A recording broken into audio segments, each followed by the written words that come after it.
Today's recipe is a recipe of a nameless pakoda from Old Delhi, literally Lajpat Nagar. While it came into India with a very different name, now we know it as Ram Ladoo. Let's begin. Story has it, legend has it that this came in 1947 by the name of Laddu PT from Pakistan. When it came into Delhi, it literally had no name. So as the adage, the name of Ramji got attached to this pakoda or this laddu, and everyone started calling it the Ram Ladoo. It's basically a mixture of several lentils put together and then served with a chutney made with radish leaves and grated radish. Let's begin. First things first, let's take white radish and to this add in shredded radish leaves. Along with this, an absolute touch of salt. Mix this well. Let's keep this aside and move on quickly to making the radish leaves chutney. Let's add in the radish leaves, coriander leaves, a couple of tiny pieces of ginger, a couple of green chillies,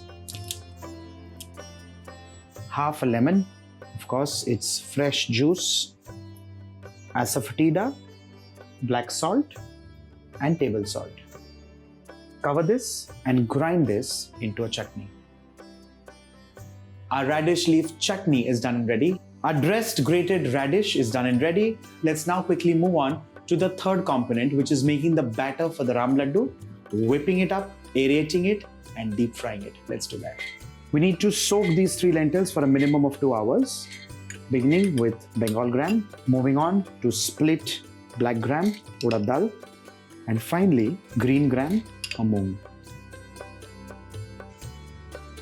Some salt and literally 1/4 cup water. Let's cap this and grind this into a fine paste.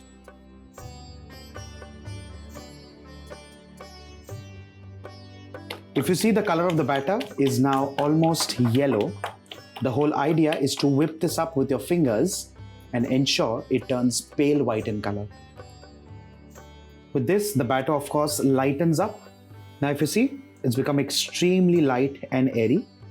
Whether it's the texture or the color, it's just about perfect.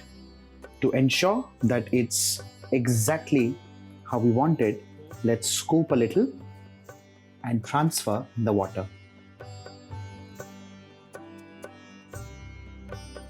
Once the oil is hot enough, let's dip our fingers in water, in the batter, and then fry these little dumplings.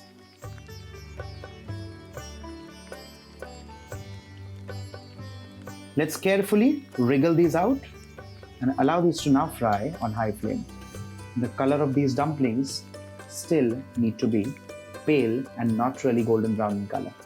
However, the idea is to fry these completely well.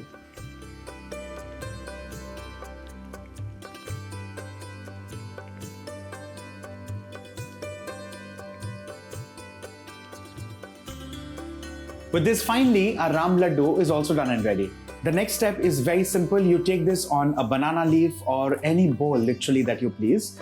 You add in a couple of pieces of Ram Ladoo at the base. You sprinkle the radish salad and smear this generously with the ginger and radish leaf chutney. Make this for your family, make this for your friends, make a wonderful high tea out of this and serve this to your family and friends. It's me, Varun, signing off. Bye for now.